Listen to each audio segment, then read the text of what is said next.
नमस्कार, मैं हूं राम प्रकाश राय। झारखंड में इस समय सियासी बवाल चल रहा है, वो लगातार मीडिया में छाया हुआ है, लगातार मीडिया की सुर्खी बनी हुई है। एक तरफ जहां झारखंड में जो सत्तारूढ़ गठबंधन है, उसके 32 विधायकों को झारखंड से उठा करके एयरलिफ्ट करा करके और बगल के राज्य यानी छत्तीसगढ़ के जो रायपुर के एक रिसोर्ट में शिफ्ट कर दिया गया है, वहाँ पर उनको बाड़ेबंदी करके रखी गई है। इसके अलावा अब ये भी संभावनाएं जताई जा रही हैं कि आज जो बाकी विधायक हैं उनको लेकर के मुख्यमंत्री हेमंत सोरेन खुद वहाँ रायपुर जा सकते हैं। इस तरीके की कई खबरें फिलहाल चल रही हैं। अभी देखना ये होगा कि क्या हेमंत सोरेन खुद रायपुर जाते हैं। हालांकि इन सबके बीच कल यानी 1 सितंबर को हेमंत सोरेन ने अपने कैबिनेट की बैठक भी बुला रखी है। दूसरा जो रिसॉर्ट है वो 2 दिनों के लिए बुक कराया गया था।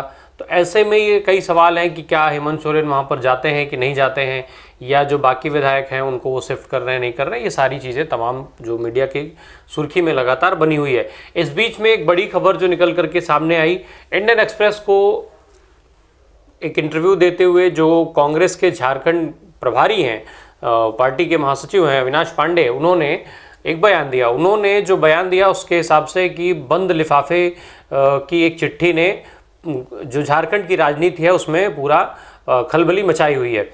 दरअसल ये जो चिट्ठी है वो उस चिट्ठी का जिक्र किया है उन्होंने, जो चिट्ठी इलेक्शन कमीशन द्वारा, चुनाव आयोग द्वारा राज्यपाल को लिखी गई है।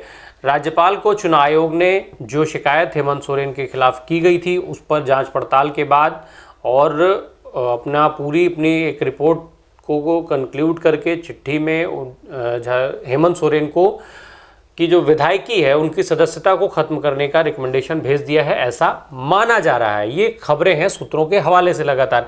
इसकी किसी तरह से कोई आधिकारिक पुष्टि नहीं की गई है कि जो चिट्ठी भेजी गई है वो किस संबंध में भेजी गई है। 1 हफ्ते का समय लगभग बीत चुका है। इस बीच में लगातार उस चिट्ठी को लेकर के झारखंड की राजनीति हिली हुई है। झारखंड में अभी जब इतनी बड़ी एक घटना हुई कि एक बालिका को जला करके मार देने की, इन सब के बीच में भी जो सियासी हलचल थी वो लगातार एज इट इज़ बनी रही। एक बार झारखंड में पहले ये तय हुआ कि जो विधायक हैं, जो सत्तारूढ़ दल के, चाहे वो झारखंड मुक्ति मोर्चा के हों, कांग्रेस के हों, आरजेडी के हों, जो सत्तारूढ़ गठबंधन है उसके जो विधायक हैं उनको छत्तीसगढ़ भेजा जाएगा। फिर उसके लिए बस की व्यवस्था हुई, विधायक वहाँ मुख्यमंत्री आवास पर इकट्ठा हुए, बसों से निकल भी गए, फिर वापसी हुई। इस तरीके के घटनाक्रम लगातार वहाँ पर बने हुए हैं, जिससे जो सियासी खलबली के चलते राज्य का जो शासन प्रशासन है वो भी सुचारू रूप से नहीं चल पा रहा है। अब जिस समय लगातार इन सारी चीज़ों की बातचीत हो रही है कि एक चिट्ठी, जो अब सबसे बड़ा सवाल उठ रहा है वो ये कि आखिर 1 हफ्ते का समय बीत जाने के बाद भी क्यों राज्यपाल उस चिट्ठी पर कोई निर्णय नहीं ले रहे हैं।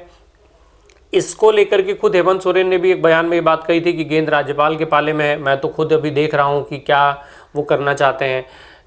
दूसरी तरफ जो तमाम जानकार हैं, जो राजनीतिक विश्लेषक हैं, उनका मानना ये है कि भारतीय जनता पार्टी के इशारे पर ये सारी चीज़ें हो रही हैं और भारतीय जनता पार्टी के इशारे पर ही उस चिट्ठी पर कोई भी कार्रवाई नहीं की जा रही है, ताकि भाजपा को इस चीज़ का भाजपा को समय मिल सके कि वो अपनी जो दावे किए जा रहे हैं ऑपरेशन लोटस के, कि उसके हिसाब से उसको कामयाबी मिल पाए। ऐसे में एक बड़ी चीज़ ये है कि जो झारखंड की राजनीति है, जो इस समय वहाँ के हालात हैं, वो उसमें जो अस्थिरता है वो खूब बनी हुई है और लगातार दिखाई दे रही है। एक तरफ जहाँ भारतीय जनता पार्टी लगातार इस प्रयास में है, जैसा कि खबरें आ रही हैं कि वहाँ पर किस तरीके से विधायकों को तोड़ा जाए, और विधायकों में भी तोड़ने में ज़्यादा टारगेट कांग्रेस को तोड़ने की जा रही है। खबर है कि कांग्रेस छोड़ करके भारतीय जनता पार्टी में शामिल हुए जो कुशीनगर के पूर्व सांसद, देश के पूर्व गृह राज्य मंत्री रह चुके हैं आरपीएन सिंह, उनको झारखंड में कांग्रेस पार्टी और ये जो तोड़ने फोड़ने की जो जिम्मेदारी दी गई है वो आरपीएन सिंह को दी गई है। दरअसल आरपीएन सिंह जब कांग्रेस में थे तो वो झारखंड के प्रभारी थे। अभी जो वर्तमान गठबंधन है उस गठबंधन के सूत्रधार भी आरपीएन सिंह को ही माना जाता है। ये माना जाता है कि टिकट वितरण से लेकर के और मंत्री पद तक का निश्चय करने में आरपीएन सिंह ने अहम भूमिका निभाई थी। ऐसे में ये भी दावा किया जा रहा है कि कांग्रेस के कई नेता जो हैं, कई विधायक हैं, उनका अभी भी आरपीएन सिंह से डायरेक्ट कांटेक्ट है। माना जा रहा है कि कुछ बड़े नेता लगातार उनसे दिल्ली में मिल भी रहे हैं। कांग्रेस के जो नेता हैं उन्हीं में से एक बड़े नेता को कांग्रेस पार्टी को तोड़ने की जिम्मेदारी दी गई है। ये कहा जा रहा था कि 12 विधायक उसके टच में हैं और जो पूरी रूपरेखा है कांग्रेस पार्टी को झारखंड में तोड़ने की वो लगभग तैयार हो चुकी थी। पर उसी समय जब पश्चिम बंगाल में 3 विधायकों की गिरफ्तारी हो गई बड़े कैश के साथ, तो इस मामले का भांडा फूट गया और वहीं से इस मामले में रोड़ा अटक गया। अदरवाइज ये माना जा रहा था कि भारतीय जनता पार्टी ऑलमोस्ट इस चीज़ की रूपरेखा और प्लान तैयार कर चुकी थी कि किस तरीके से कांग्रेस पार्टी को तोड़ा जाना है। अब जब पश्चिम बंगाल में 3 विधायक गिरफ्तार हुए थे तो बार बार झारखंड के कांग्रेस नेतृत्व द्वारा ये बात कही गई कि इस पूरे मामले को वो खोलें, लेकिन जब उन्होंने खोलने से इनकार कर दिया तो अब उनकी विधायकी पर तलवार लटक गई है। माना जा रहा है कि उनकी विधायकी भी खतरे में आ गई है और पार्टी उनके ऊपर कार्रवाई करने का मूड बना चुकी है। बहरहाल अब जो इंडियन एक्सप्रेस का जो इंटरव्यू है उसके हिसाब से ये है कि अविनाश पांडे इस बात को स्वीकार कर रहे हैं कि ये जो राज्यपाल के पास चिट्ठी पहुंची है उसके चलते ही सारी राजनीतिक अस्थिरता और खलबली मची हुई है। उन्होंने आरोप भी लगाया कि जनता द्वारा चुनी हुई सरकार को भारतीय जनता पार्टी गिराने की कोशिश कर रही है। हालांकि वो ये भी मान रहे हैं कि इसके लिए सत्तारूढ़ गठबंधन जो है वो पूरी तरीके से तैयार है, पूरी तैयारी करके बैठा है और भारतीय जनता पार्टी अपने मंसूबों में कामयाब नहीं हो पाएगी। बहरहाल हाउस ऑफ प्रॉफिट के में जो मामले में दोषी अगर सीएम पाए जाते हैं तो ऐसे में उनकी सदस्यता चली जाएगी और उसके बाद फिर मुख्यमंत्री की कुर्सी भी उनके लिए खतरा होगी। ऐसे में जो ये विधायकों की शिफ्टिंग की बात हो रही है, जो जेएमएम के 30 विधायक हैं उनमें से 19 को रायपुर शिफ्ट किया जा चुका है। कांग्रेस के जो 18 विधायक हैं उसमें से 12 को शिफ्ट किया जा चुका है। चूँकि ये नंबर्स और बढ़ सकते थे, लेकिन 3 विधायक ऑलरेडी वहाँ पर गिरफ्तार जो हुए थे पश्चिम बंगाल में, तो वो पश्चिम बंगाल में हैं। एक महिला विधायक हैं जो अभी हाल ही में माँ बनी है, तो वो अभी फिलहाल उनको शिफ्ट करने की स्थिति नहीं रही होगी। और आरजेडी के एक विधायक, यानी कुल 32 विधायकों को वहाँ पर शिफ्ट किया जा चुका है रायपुर। उनको रायपुर के मेफेयर रिसॉर्ट में रखा गया है। खुद जो छत्तीसगढ़ के मुख्यमंत्री हैं भूपेश बघेल, वो भी बीती रात देर रात उन विधायकों से मिलने पहुंचे थे और आज माना जा रहा है कि हेमंत सोरेन भी वहां पहुंच सकते हैं। हेमंत सोरेन के बारे में, हेमंत सोरेन का जो कार्यकाल है वो अब करीब 16 महीने का कार्यकाल बचा हुआ है। 29 दिसंबर 2019 को उन्होंने शपथ लिया था। तो अब इस बचे कार्यकाल के लिए ये सारा जो राजनीतिक अस्थिरता है ये माना जा रहा है। पर जो विश्लेषक हैं उनका मानना है कि दरअसल ये न केवल राज्य में सरकार बनाने बल्कि 2024 में हो रहे लोकसभा चुनावों को लेकर के भी ये एक अहम कड़ी हो सकती है, एक अहम कदम हो सकता है। और इसके नाते इस प्रयास को माना जा रहा है कि इसी नाते भारतीय जनता पार्टी इस तरीके के प्रयास कर रही है। पूरा मामला भी आपको एक बार याद दिला दें कि 10 फरवरी को पूर्व मुख्यमंत्री रघुवर दास के नेतृत्व में भारतीय जनता पार्टी का एक डेलीगेशन जो राज्यपाल हैं वहाँ के रमेश बैस उनसे मिला था। उसने हेमंत सोरेन को लेकर के शिकायत की थी कि रांची के अनगढ़ा में एक बड़ा पट्टा लिया है उन्होंने, जो पत्थर माइनिंग का होता है। ऐसे में जो उनके ऊपर आरोप लगा कि जो लोक जनप्रतिनिधि अधिनियम है 1951 का, उसके धारा 9A का उल्लंघन है ये।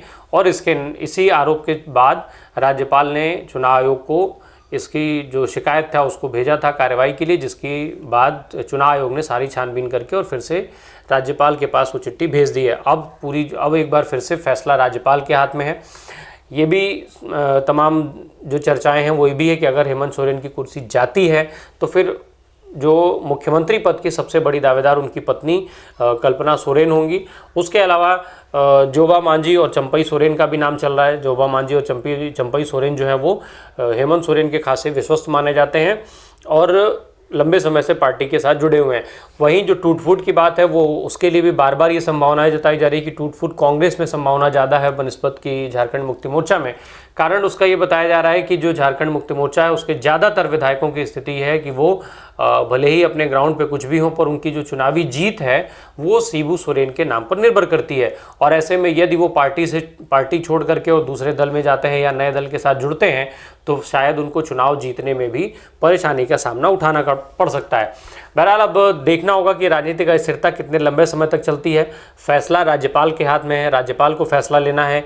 एक तरफ इस जो फैसला लेने में जो देरी हो रही है उसके उस देरी के चलते दोनों ही तरफ, चाहे वो सत्तारूढ़ गठबंधन हो या फिर विपक्ष, दोनों की तरफ दोनों तरफ राजनीतिक समस्याएं हैं।